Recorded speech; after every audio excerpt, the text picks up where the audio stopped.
നമസ്കാരം. ജയിലുകളിൽ തടവുകളിൽ ഉണ്ടാക്കുന്ന ഭക്ഷണം, ജയിൽ ഭക്ഷണം, ഈ ജയിൽ ഭക്ഷണവും നിലമ്പൂർ ഉപതെരഞ്ഞെടുപ്പും തമ്മിൽ എന്തെങ്കിലും ബന്ധമുണ്ടോ? സൂക്ഷിച്ചു നോക്കിയാൽ അതിശക്തമായ ഒരു ബന്ധം കാണാം. അത് നിലമ്പൂർ ഉപതെരഞ്ഞെടുപ്പ് മാത്രമായിട്ടല്ല, കേരളത്തിൻ്റെ പൊതു സാഹചര്യവും ഈ ജയിൽ ഭക്ഷണത്തിൻ്റെ കൗണ്ടറിൻ്റെ മുകളിൽ എഴുതി വച്ചിരിക്കുന്ന ആ പേരും, അതായത് ഫ്രീഡം ഫുഡ് ഫാക്ടറി എന്നാണ് എഴുതി വച്ചിരിക്കുന്നത്. അപ്പം ആ ഒരു പേരും കേരളത്തിൻ്റെ പൊതുവായ ഇന്നത്തെ അന്തരീക്ഷവും തമ്മിൽ അതിശക്തമായ ബന്ധമുണ്ട്. അതെങ്ങനെയെന്ന് നോക്കാം. അപ്പോൾ നമുക്ക് വളരെ ലളിതമായി നമുക്ക് ആലോചിക്കാം. ജയിൽ സ്വാതന്ത്ര്യമില്ല എന്നുള്ളതാണ്. അതായത് സാധാരണ ഒരു മനുഷ്യനായിട്ട് സമൂഹത്തിൽ ജീവിക്കാനുള്ള സ്വാതന്ത്ര്യം ഹനിക്കപ്പെടുന്ന സ്ഥലമാണ് ജയിൽ. അപ്പോൾ ആ സ്വാതന്ത്ര്യമില്ലാത്ത അല്ലെങ്കിൽ ആ തടവിൻ്റെ അവസ്ഥയെ മറച്ചു വയ്ക്കാനാണ് യഥാർത്ഥത്തിൽ ഈ ഫ്രീഡം ഫുഡ് ഫാക്ടറി എന്ന ആ പേര് കൊണ്ട് ഉദ്ദേശിച്ചിട്ടുള്ളത്.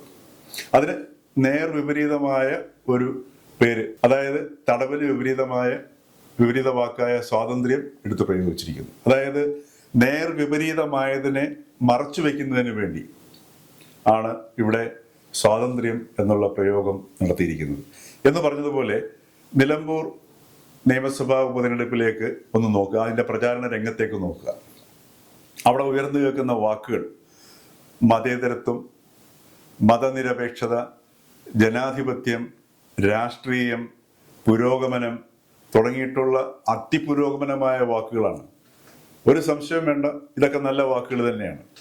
എന്നാൽ യഥാർത്ഥത്തിൽ നിലമ്പൂരിലെ ആ അവസ്ഥയിലേക്കൊന്ന് കണ്ണോടിക്കുക.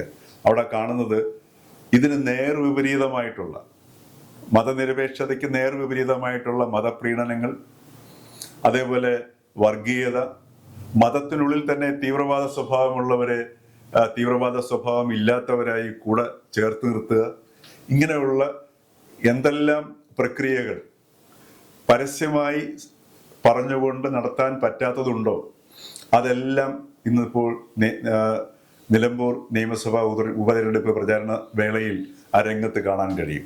അതായത് ഇതിനെല്ലാം മറച്ചു വയ്ക്കാനാണ് ഈ മതനിരപേക്ഷതയും മതേതരത്വവും അതല്ലെങ്കിൽ അതേപോലുള്ള വാക്കുകളൊക്കെ ഉപയോഗിക്കുന്നത്. സാധാരണ വാക്കുകൾ ഉപയോഗിക്കുക നമ്മുടെ ഉള്ളിലുള്ളൊരു ആശയത്തെ തുറന്നു കാണിക്കാനാണ്.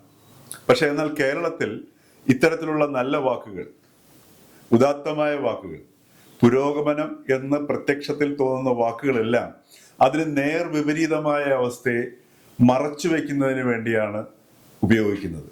അത് എല്ലാ രംഗത്തും എപ്പോഴും നമുക്ക് അത് നോക്കിയാൽ മനസ്സിലാക്കാൻ കഴിയും. കാരണം എല്ലാവരും വളരെ പരസ്യമായിട്ട് പൊതു സ്വീകാര്യമായ സംഗതികളായിരിക്കും ഉയർത്തിപ്പിടിക്കുന്നത്. ആ ഉയർത്തിപ്പിടിക്കുമ്പോൾ തന്നെ നമുക്ക് മനസ്സിലാക്കാവുന്നതാണ് എന്തിനെയാണോ, എന്ത് പുരോഗമന വാക്കിനെയാണോ ഏതെങ്കിലും ഒരു രാഷ്ട്രീയ കക്ഷിയോ നേതാവോ എപ്പോഴും ഉയർത്തിപ്പിടിക്കുന്നത്, അവിടെ യഥാർത്ഥത്തിൽ സംഭവിക്കുന്ന നാം സാധാരണ ജനങ്ങൾ മനസ്സിലാക്കേണ്ടത് ആ വാക്കുകൾ അതിന് നേർവിപരീതമായ അവസ്ഥയെ മറച്ചു വയ്ക്കാൻ വേണ്ടി അല്ലെങ്കിൽ മറച്ചു പിടിക്കാൻ വേണ്ടിയാണ് ഉപയോഗിക്കുന്നത് എന്നാണ്. ഇത് നമ്മുടെ സാംസ്കാരിക നേതാക്കന്മാരുടെ കാര്യത്തിലാണെങ്കിലും അല്ലാതുള്ള പ്രമുഖരുടെ കാര്യത്തിലാണെങ്കിലും ഒക്കെ നമുക്ക് ഈ ഒരു സംഗതി ഇപ്പോൾ കാണാൻ കഴിയും. ഇപ്പോൾ നിലമ്പൂർ തെരഞ്ഞെടുപ്പ് രംഗത്തേക്ക് നോക്കുക. അവിടെ ഇപ്പോൾ UDF ജമാഅത്തെ ഇസ്ലാമിക്ക് അംഗീകാരം നൽകിയിരിക്കുന്നു. ജമാഅത്തെ ഇസ്ലാമി തീവ്രവാദ സ്വഭാവമില്ലാത്ത അല്ലെങ്കിൽ മതരാഷ്ട്ര സങ്കല്പമില്ലാത്ത ഒരു സംഘടനയാണ് എന്ന ഒരു ചീട്ട് നൽകിയിരിക്കുന്നു. നമുക്കറിയാം ജമാഅത്തെ ഇസ്ലാമി അതൊരു ആഗോള സംഘടനയാണ്.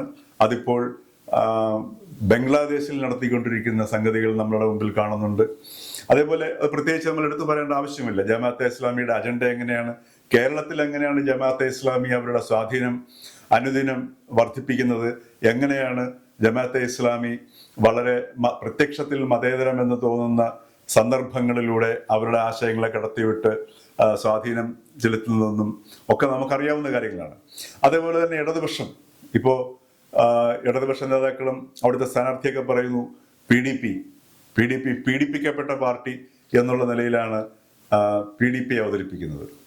യഥാർത്ഥത്തിൽ കേരളത്തിൽ ഇസ്ലാമിക തീവ്രവാദത്തെ ആദ്യമായി കടത്തിവിട്ട അതിതീവ്രമായ രൂപത്തിൽ, പേടിപ്പെടുത്തുന്ന രൂപത്തിൽ കടത്തിവിട്ട ആ പ്രസ്ഥാനത്തിൻ്റെ പരിണിത രൂപമാണ് PDP എന്ന് പറയുന്നത്. കാരണം 1992 ആ പൂന്തുറ കലാപത്തെക്കുറിച്ച് അന്വേഷിച്ച അരവിന്ദാക്ഷ മേനോൻ കമ്മിറ്റി ആ റിപ്പോർട്ടിൽ അദ്ദേഹം വളരെ വ്യക്തമായിട്ട് എടുത്തു പറയുന്നുണ്ട്, പൂന്തുറ കലാപത്തിന്റെ പിന്നിൽ ISS ആണ് പ്രവർത്തിച്ചിട്ടുള്ളത്.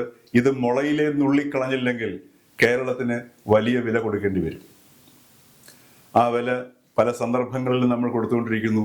ഇപ്പോൾ സംഭവിക്കുന്നത് ഈ രണ്ട് വിഭാഗങ്ങൾക്കും എങ്ങനെയാണ് പിന്നീട് ISSൽ നിന്ന് മാറുകയും മദനിക്ക് സ്വീകാര്യത കിട്ടിയതും ഒക്കെ പിന്നെ ചരിത്രമാണ്. അതിലേക്ക് നമ്മൾ പോയിട്ട് ഇപ്പം വിശദമായിട്ട് പോകേണ്ട കാര്യമില്ല.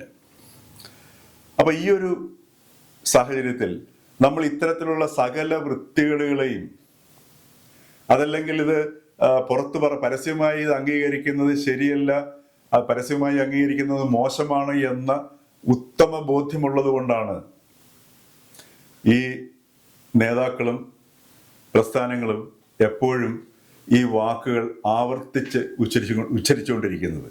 ഇതുപോലെ എന്നാൽ ജയിലിലെ ഭക്ഷണം അത് ഫ്രീഡം ഫുഡ് ഫാക്ടറി എന്ന പേരിലൂടെ മാർക്കറ്റ് ചെയ്യുന്നത് പോലെ.